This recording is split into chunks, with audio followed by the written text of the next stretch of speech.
Sejak awal kan saya sudah mengatakan Philippe Troussier ini punya aura negatif ketika bertemu Indonesia. Punya semacam kutukan ketika bertemu Indonesia. Hasilnya selalu negatif ketika bertemu Indonesia. Waktu Piala Asia 2004, Philippe Troussier juga kalah bersama Qatar. Waktu itu dikalahkan Indonesia asuhan Ivan Kolev. Kemudian yang terbaru waktu SEA Games, kalah juga lawan Indra Syafri. Nah, sekarang Philippe Troussier kalah dengan Sintayong. Jadi memang ya Philippe Troussier itu buruk kalau lawan Indonesia, saudara-saudara.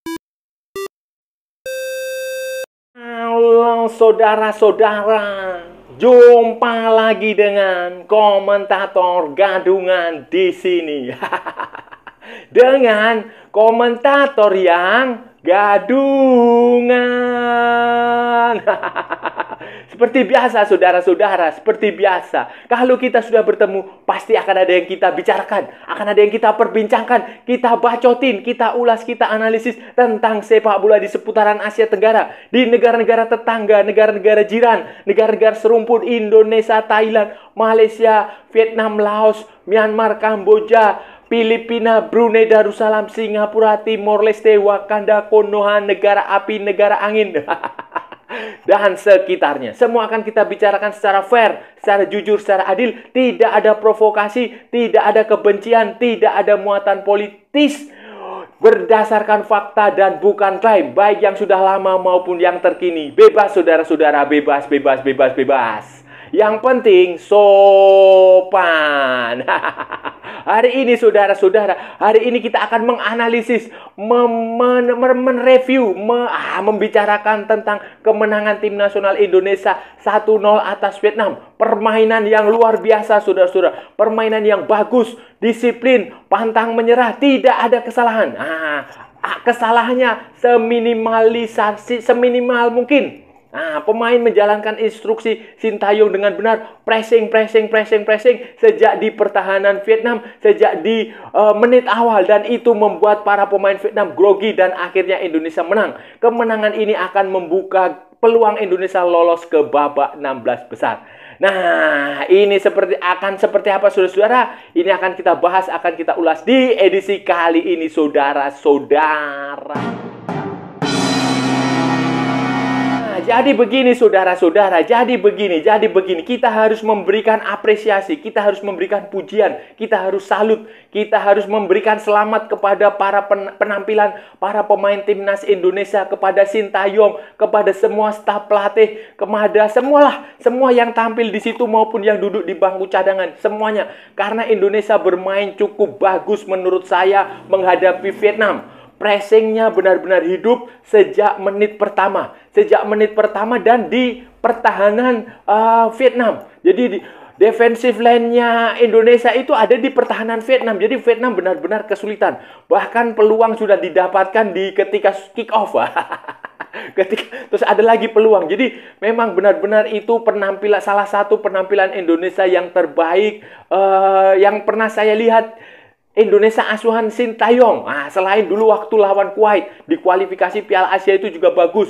Sekarang ini juga waktu melawan Vietnam bagus. Pemain itu bermain lepas saudara-saudara. Bermain lepas, tidak ada beban. Walaupun sebenarnya dibandingkan Vietnam, Indonesia itu jauh lebih tertekan. Karena Indonesia itu punya selisih gol yang tidak sebagus Vietnam. Di pertandingan pertama Indonesia kalah 1-3, Vietnam kalah 2-4. Walaupun sama-sama -2, tetapi kan jumlah produktivitas golnya Vietnam lebih. Jadi Indonesia sebenarnya jauh lebih tertekan. Tetapi pertandingan melawan Vietnam ini benar-benar dijalani dengan santai. Pemain terlihat santai, fokus. Mereka benar-benar siap untuk menghadapi pertandingan yang penting, pertandingan hidup mati. Tidak ada kesalahan. Itu yang perlu kita garis bawahi. Kita harus catat. Kalaupun ada kesalahan itu minor dan bukan kesalahan yang fatal. Tetapi secara umum itu bagus. Beda sekali pertandingan waktu melawan Irak. Indonesia main waktu melawan Irak juga bagus, tapi ada kesalahan yang fatal. Sebelum-sebelumnya kesalahan. Tapi waktu melawan Vietnam ini benar-benar pemain itu santai, enjoy, menikmati. Mereka mempressing, mereka berkomunikasi dengan sangat bagus. Walaupun bahasa Indonesianya, walaupun beberapa pemain keturunan itu nggak bisa bahasa Indonesia. Nah, mereka lebih senang berkomunikasi dalam bahasa Belanda. Justin Hubner, Ivar Jenner, Sandy Walsh, Rafael Struijk berkomunikasi dalam bahasa Belanda. Yang lainnya berkomunikasi dengan bahasa macam. Tapi itu bagus, saudara. Pemain benar-benar lepas, benar-benar luar biasa. Dan kita harus memberikan kredit kepada Sintayong yang benar-benar menerapkan taktik, strategi, dan formasi yang bagus. Harus memuji Sintayong karena dia menerapkan taktik, strategi, formasi yang luar biasa, saudara. Kalau saudara perhatikan, formasi Indonesia itu sebenarnya itu formasi yang sangat fleksibel. 4-4-2 bisa juga permutasinya ini yang menurut saya cukup keren. Cukup keren, permutasinya keren dan saya rasa nggak ada pelatih di lokal Indonesia yang bisa menerapkan permutasi, menerapkan variasi formasi seperti Sintayong. Jadi begini, secara teori nih ya saudara-saudara ya, di atas kertas itu Sintayong bermain dengan 4-4-2. Di kiri ada Pratama Arhan, di kanan ada Asnawi, di tengah double center back-nya itu ada Jordi Amat sama Sandy Walsh. Sandy Walsh itu posisi aslinya adalah back kanan tetapi ditaruh di back tengah. Kemudian 4 gelandang itu di kiri ada siapa itu? Marcelino, di kanan ada Jakob Sayuri, kemudian di tengah Justin Hubner dan Ivar Jenner bertindak sebagai double gelandang tengah. Justin Hubner lebih bertahan sementara Ivar Jenner bertindak sebagai playmaker. Sementara di depan siapa itu namanya? Rafael Struijk dan Egy Maulana Fikri berdua. Tetapi saudara-saudara pada prakteknya kalau saudara perhatikan dengan seksama dan dalam tempo yang sesingkat-singkatnya, formasi itu bisa berubah menjadi 3-4-3. 3 itu adalah 3 di belakang itu bisa berubah menjadi Justin Hubner itu bisa agak ke belakang menjadi back. Itu saudara perhatikan kalau ada serangan kadang Justin Hubner bertindak sebagai back. Jadi backnya bisa menjadi 3. Sandy Walsh, Jordi Amat, Justin Hubner. Sementara Egy Maulana Fikri itu menjadi penyerang sayap di kiri, Jakob Sayuri menjadi penyerang sayap di kanan, dan Marcelino itu menjadi gelandang tengah bersama Ivar Jenner. Di kanan kiri wingbacknya itu Asnawi dan Pratama. Itu yang terlihat saudara-saudara. Itu hasilnya luar biasa saudara-saudara. Luar biasa Indonesia mampu menekan Vietnam. Dan Vietnam yang bermain dengan 3-4-2-1 itu kerepotan. Kerepotan khususnya di babak pertama. Dan setelah Indonesia mendapatkan gol itu ya sudah. Taktik dan strategi di babak kedua berubah dengan defensif. Taktik menjadi lebih defensif di babak kedua itu wajar saudara-saudara, wajar karena Indonesia hanya mengincar kemenangan, hanya mengincar skor 3 poin, tidak peduli berapapun golnya, yang penting menang. Makanya ketika Indonesia sudah berhasil unggul 1-0, taktik di babak kedua berubah. Beberapa pergantian pemain dilakukan. Witan masuk, kemudian ya cederanya Jordi Amat memaksa Rizky Ridho masuk lagi lah.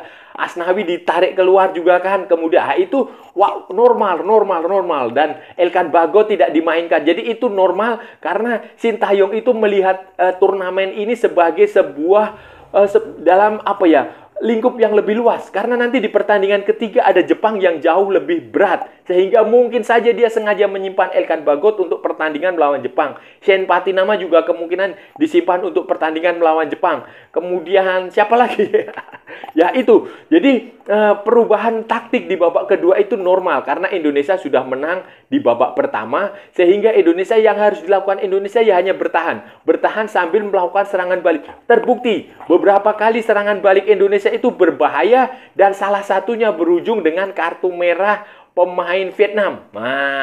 Dengan kartu merah itu kalaupun Vietnam nanti bisa menempati peringkat 3 terbaik, saya rasa berat dia akan lolos karena akan ada hitung-hitungan fair play, tabungan fair play. Kalau sebuah tim sudah dapat kartu merah ya sudah, poinnya kan akan berkurang. Itu kelemahan. Jadi itu serangan balik, taktik dan strategi yang dijalankan di babak pertama berjalan dengan bagus, menghasilkan gol, menghasilkan 1 gol kemenangan Indonesia. Kemudian di babak kedua Indonesia mampu mempertahankan keunggulan itu dengan sangat baik, melancarkan serangan balik dengan cepat. Walaupun sebenarnya saudara-saudara, kalau lebih sabar, kalau lebih beruntung, Indonesia itu bisa menang lebih dari 2 gol saudara-saudara. Bisa 3-0, bisa 3-1, bisa 4-0.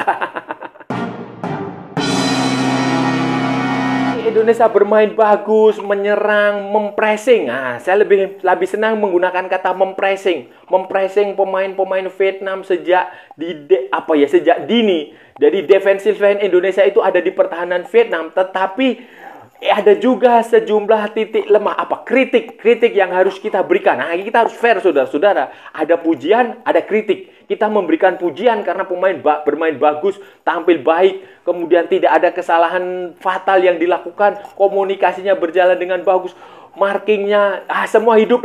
Taktik dan strategi Sintayong juga bagus, berjalan, dilaksanakan pemain dengan baik, instruksinya. Tetapi kita juga harus memberikan kritik yang membangun, saudara-saudara. Kritik yang membangun, bukan untuk menghancurkan, bukan mencela, bukan menyinyirin. Tetapi kritik yang harus dijadikan evaluasi nanti di pertandingan melawan Jepang. Karena kita nggak mungkin menyerang melawan Jepang. Jepang kita harus defensif dan kita harus melakukan counter attack. Nah, kritik saya adalah ketika melakukan counter attack ini Indonesia transisinya jelek. Transisinya jelek, saudara-saudara. Saya harus mengaku itu transisinya jelek. Di babak pertama kita sempat mendapatkan serangan balik ketika Vietnam gagal melakukan sepak pojok. Bola didapatkan Egy Maulana Fikri dan dia sudah, mungkin hanya ada 2 pemain Vietnam yang mengawal dia di belakang dari jarak. Tetapi kan kemudian Egy bingung mau menyerahkan bola kemana. Dia serahkan bola ke kiri, yang di kiri juga bingung juga mau ngapain karena yang di kanan sebenarnya sudah naik, tetapi kemungkinan offside atau apa. Di babak kedua juga itu ada beberapa serangan balik yang seharusnya bisa dimanfaatkan pemain secara efektif dan efisien. Kartu merah yang didapatkan Vietnam itu akibat manuver Marcelino Ferdinand itu salah satu bukti bahwa serangan transisinya tidak bagus. Dan itu harus dirubah, saudara-saudara. Harus dirubah nanti ketika menghadapi Jepang. Harus dirubah waktu menghadapi Jepang, saudara-saudara. Karena nggak mungkin kita akan menyerang menghadapi Jepang, saudara-saudara. Kita nggak akan mungkin menyerang. Terlalu beresiko. Saya menduga nanti waktu melawan Jepang kita akan bermain lagi seperti waktu melawan Irak. 5-4-1. Defensif. Kemudian melancarkan serangan balik cepat. Kemudian berusaha untuk memancing para pemain Jepang melakukan kesalahan. Seperti yang dilakukan pemain Irak waktu pertandingan melawan Jepang kemarin. Beberapa jam, sejam atau berapa jam sebelum pertandingan Indonesia melawan Vietnam. Jadi itu taktik yang seperti itu. Kalau kita bermain defensif, mengandalkan serang balik, tapi transisinya tidak bagus, ya itu percuma, saudara-saudara. Itu percuma. Tetapi saya menduga Sintayong akan mengulangi apa yang dilakukan Korea Selatan terhadap Jerman pada Piala Dunia 2018. Itu dugaan saya seperti itu. Taktiknya mungkin akan seperti itu, bertahan total, kemudian nanti akan memanfaatkan Jepang. Karena Jepang ini nanti yang tertekan, saudara-saudara. Jepang yang tertekan. Kenapa? Karena ya dengan hasil kekalahan dari Irak, walaupun mereka masih menjadi runner up di grup, tapi kan secara harga diri, gengsi itu, kita kan tahu Jepang itu negara besar di Asia. Kalau mereka sampai kalah dari Irak, ya itu malu. Jadi itu akan lebih faktor harga diri sehingga membuat Jepang pasti akan berusaha untuk memenangkan pertandingan. Walaupun sebenarnya hasil imbang, draw saja Indonesia dan Jepang itu sudah bisa sama-sama lolos ke babak 16 besar. Tetapi pasti kemungkinan, dugaan saya, Jepang akan menyerang dan ini seharusnya bisa dimanfaatkan Indonesia untuk mencuri poin, untuk bertahan dengan disiplin rapat, kemudian mengambil ini membuat Jepang lengah, kemudian melakukan serangan balik cepat. Harusnya nanti dipelajari transisinya diperbaikilah. Transisi dari bertahan menyerang, ketika serangan balik itu harus diperbaiki sehingga Indonesia harus menyerang secara efektif dan efisien, saudara-saudara. Indonesia bisa bermain lebih disiplin, kemudian tidak membuat kesalahan, kemudian menjalankan instruksi Sintayong dengan benar, taktik Sintayong juga berjalan dengan sempurna, kemudian komunikasi pemain dilakukan dengan baik, saling bicara di lapangan, walaupun pemain keturunan itu tidak bisa bahasa Indonesia, belum lancar bahasa Indonesia, mereka lebih senang berkomunikasi dalam bahasa Belanda dan bahasa Inggris, tidak masalah. Yang penting adalah komunikasi. Karena sepak bola adalah bahasa universal. Komunikasi, kemudian tidak, ya intinya tidak buat kesalahan lah. Kan terbukti, kalau Indonesia tidak bikin kesalahan, kalau pemain tidak melakukan blunder, tidak melakukan error yang fatal, para pemain menjalankan instruksi pelatih dengan baik, taktik dan strateginya dijalankan, Indonesia bisa menang kan? Indonesia bisa mengalahkan Vietnam. Kalau Indonesia bisa main seperti itu, bisa jadi juara Piala Dunia kita. Tetapi itu terlalu jauh, saudara-saudara. Ya, intinya adalah ketika nanti melawan Jepang, ya bermain seperti itulah. Bermain seperti itu, bermain seperti pertandingan melawan. Waktu melawan Irak itu sebenarnya Indonesia juga bermain cukup bagus. Semangat juangnya ada. Taktik dan strategi yang diterapkan itu juga bagus. Tetapi ya memang ada kesalahan pemain, kesalahan koordinasi saja sehingga gol pertama tercipta. Kemudian ketika berhasil disamakan, ada faktor gol kedua itu yang bikin Indonesia mentalnya down. Kalau waktu itu memasuki babak kedua dengan skornya 1-1, mungkin beda hasilnya, saudara-saudara. Mungkin beda. Mungkin Indonesia bisa mendapatkan hasil imbang, bisa juga menang. Tetapi ya itu karena dan itu berhasil diperbaiki ketika melawan Vietnam. Semoga saudara-saudara, semoga nanti pertandingan melawan Jepang itu Indonesia juga bisa bermain jauh lebih bagus, jauh lebih disiplin, jauh lebih menghindari kesalahan, menghadapi kesalahan lah. Yang intinya Indonesia ini yang bikin Indonesia itu jelek itu karena pemain melakukan kesalahan. Itu saja, saudara-saudara. Apa yang ditunjukkan, saudara-saudara, ditunjukkan dalam 2 pertandingan terakhir, saya sih optimistis Indonesia akan bisa mencapai target lolos ke babak 16 besar. Minimal sebagai peringkat 3 terbaik, saudara-saudara. Kalau kita lihat di grup lain, peringkat 3 terbaiknya juga kemungkinan hanya 3 poin. Ada mungkin saja hanya yang dapat 2 poin. Di grupnya Uzbekistan itu dia baru dapat 2 poin. Kemudian ada lagi di grupnya Uzbekistan itu dengan Australia ya. Di grupnya Qatar itu juga baru dapat 1 poin kalau nggak salah. Jadi peluang Indonesia untuk lolos sebagai peringkat ketiga terbaik itu besar. Kan sejak awal saya juga sudah mengatakan, intinya Indonesia harus bisa mendapatkan kemenangan. Kalau Indonesia bisa dapat 3 poin, itu peluangnya akan lolos itu besar. Kita nggak usah memikirkan lawan kita di babak 16 besar itu siapa. Apakah kita akan bertemu Korea Selatan, apakah bertemu Arab Saudi, atau bertemu apapun lah. Zimbabwe, Uganda, Konoha, nggak usah dipikirkan itu. Yang penting sekarang fokus adalah melawan Jepang. Berusaha untuk tidak kalah. Walaupun sebenarnya 3 poin itu sudah cukup. Sebenarnya saudara-saudara, 3 sudah cukup karena ya itu tadi ada dari 6 grup akan ada 4 peringkat 3. Kan nggak mungkin semuanya bisa dapat 3 poin. Pasti akan ada yang 1 atau 2 tim yang dapat 2 poin atau 1 poin. Ya itu seperti itu. Jadi peluang Indonesia lolos itu cukup besar. Tetapi ada baiknya Indonesia bisa menahan imbang Jepang. Saya sih tidak sampai sekarang saya juga belum bisa membayangkan kalau Indonesia mengalahkan Jepang. Walaupun kemungkinan itu ada. Korea Selatan bisa mengalahkan Jerman di Piala Dunia 2018. Jepang bisa mengalahkan Spanyol, bisa mengalahkan mana lagi ya? Jerman di Piala Dunia 2022. Tetapi ya semoga saja saudara-saudara, minimal di benak para pemain itu minimal harus bisa bermain imbang melawan Jepang karena terbukti Jepang juga bukan tim yang superior. Irak bisa mengalahkan Jepang dengan skor yang 2-0 sempat 2-1 sempat 2-0 di bawah. Jadi Indonesia bisa mengikuti. Saudara-saudara, itu tadi pembahasan kita hari ini, saudara-saudara. Kita sudah bicara panjang lebar dari A sampai Z, dari Sabang sampai Merauke, dari Pulau Lorote sampai Pulau Miangas, dari barat sampai ke timur, dari utara sampai ke selatan. Kita sudah membahas tentang performa tim nasional Indonesia yang menurut saya cukup bagus.